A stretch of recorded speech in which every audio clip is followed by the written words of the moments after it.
Hello, and welcome to this briefing session for SOS Champions as part of the University of Oxford's Their Finest Hour project.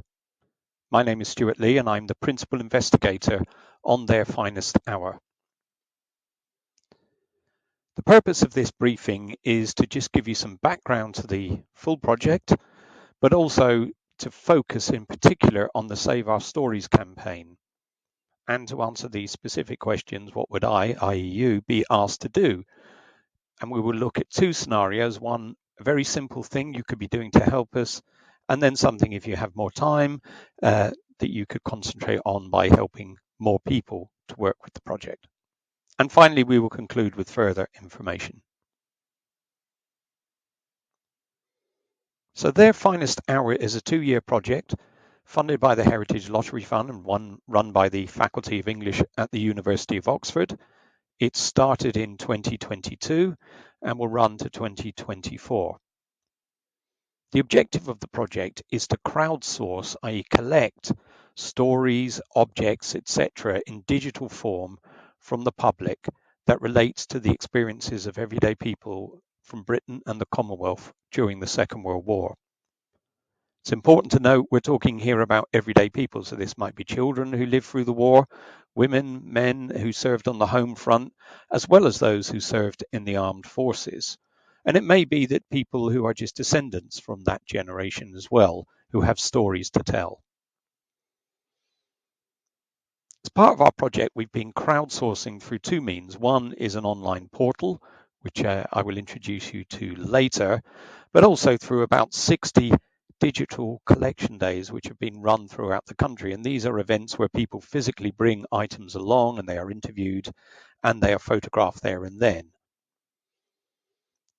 The whole objective of this is to launch a free online archive on the 6th of June 2024, the 80th anniversary of D-Day, showing and allowing people to use all the material that we've collected. All the items as well will be preserved by Oxford on its servers. Save Our Stories is a specific campaign we are running around Remembrance Weekend, the 11th and 12th of November of this year. And really it is about a big push to see if we can capture and preserve as many stories as we can. So we are encouraging individual champions, i.e. you, to help us to go out and find and save these stories. There's also a sister campaign running alongside where we're encouraging schools to upload their stories and stories that pupils find. Now, it is often asked, if you're concentrating on the 11th and 12th of November of this year, what happens if we can't get our material to you around then? And we should point out that our project runs till April 2024. We are still collecting up to that point. So if it is as a consequence of not being able to run this or work on this around November, then there is time after that to get the stories to us.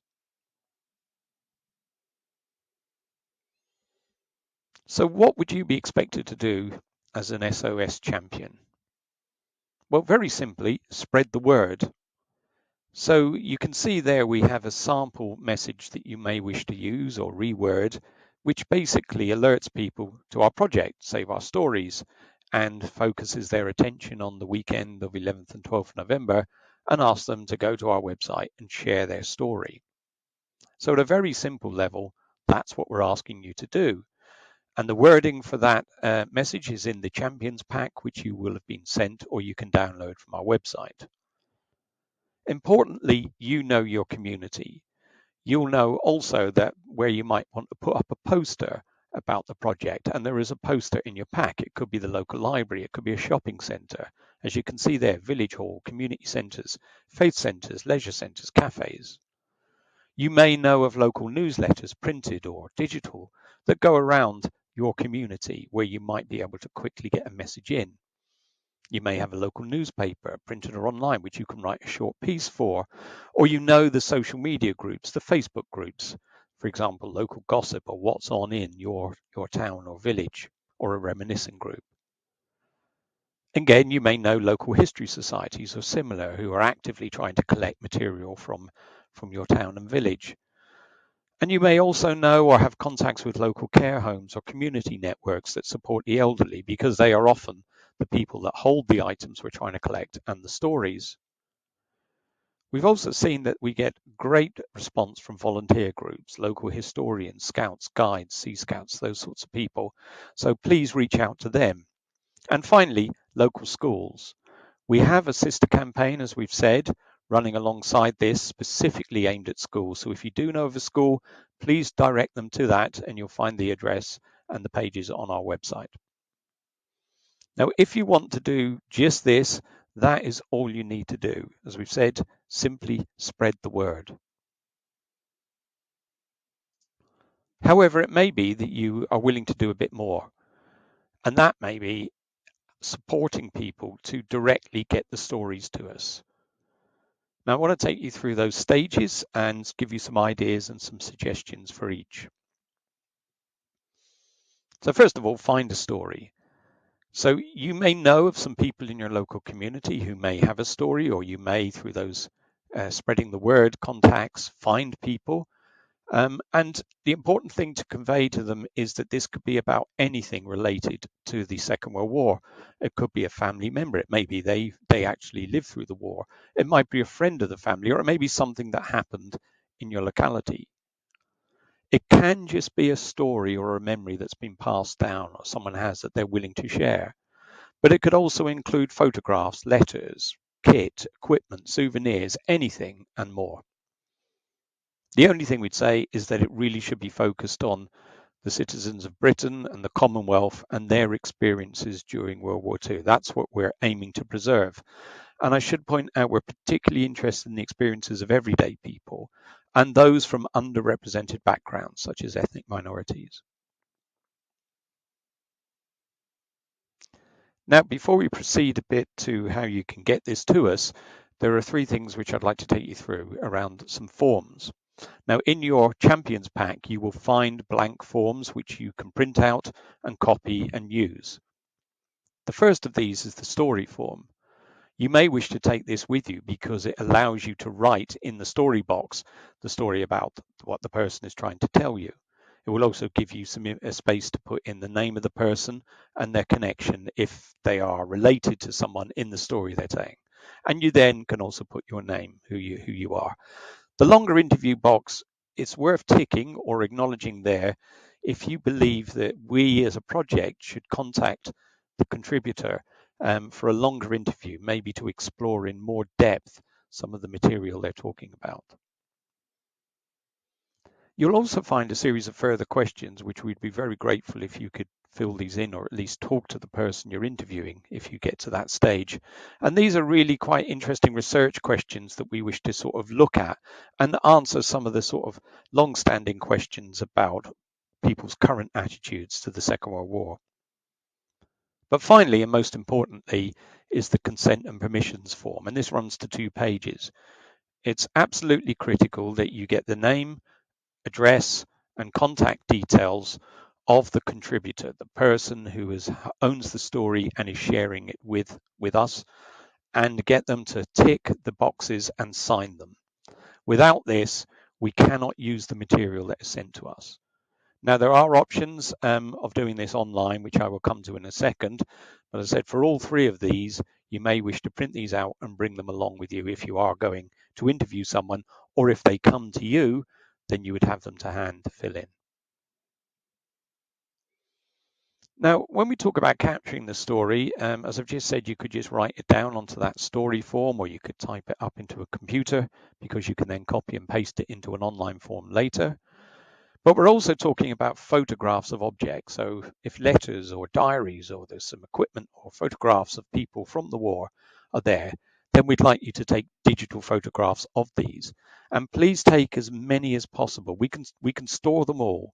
But if there are letters and diaries, take every page. If there are postcards, take front and back, because there's vital information that could be stored on those that we wish to preserve. You may even have the ability to record someone telling their story. Please do not record anyone under the age of 18, But this is the kind of thing you might want to interview. Just say, put down a recorder and say, please tell the story to us, because we can take audio and even video files, or you can do all of the above.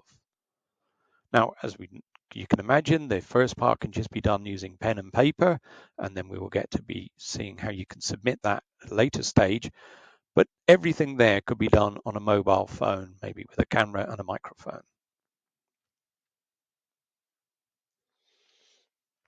So sending us the story, there are 3 ways that you can do this to us.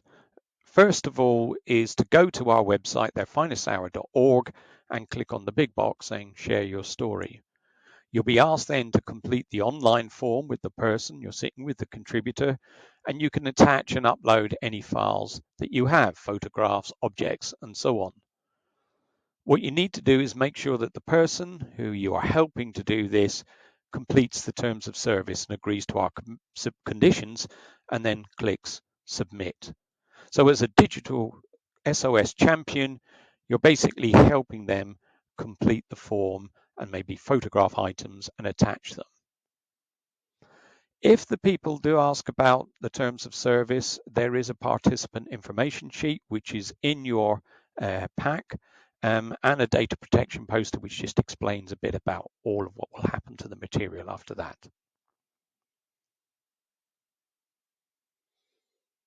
The second way is to email everything to us. So attachments of photographs, maybe audio or video, to the address sos@it.ox.ac.uk. So just add those attachments. But importantly, what we would ask you to do here, and this is where that paper version of the story and consent form would come in useful, is to photograph or scan those and attach them also to the email so that we have them and we have a copy. Now, when you send the email, you will get an automatic reply, which is, as you can see, is on the top right there. And that will remind you that if you didn't send the story consent form, or you don't have one completed, then what you need to do is to get the person, or if they've delegated responsibility to you, to complete the consent form that you will be directed to. And the link is in the automatic reply. And thirdly, you can just pop it all in the post. So it can be papers, it could be memory sticks, USB sticks with digital files on them, and send it to us at that address in Oxford. Again, though, we would ask you to include a completed story consent form. That can be a paper version, or it can be a scan and put on a memory stick and just popped in the post. Now, if you've been very good and gone off and collected lots of stories and you want to bundle them all into the same envelope, that's absolutely fine. But please work out some numbering system so that we have the paperwork, and if there's a USB stick there, we know which relates to which. And finally, we'd ask you, don't send original or valuable items. We're not a museum. We can't curate and protect those. We're really about collecting and preserving digital versions of these objects.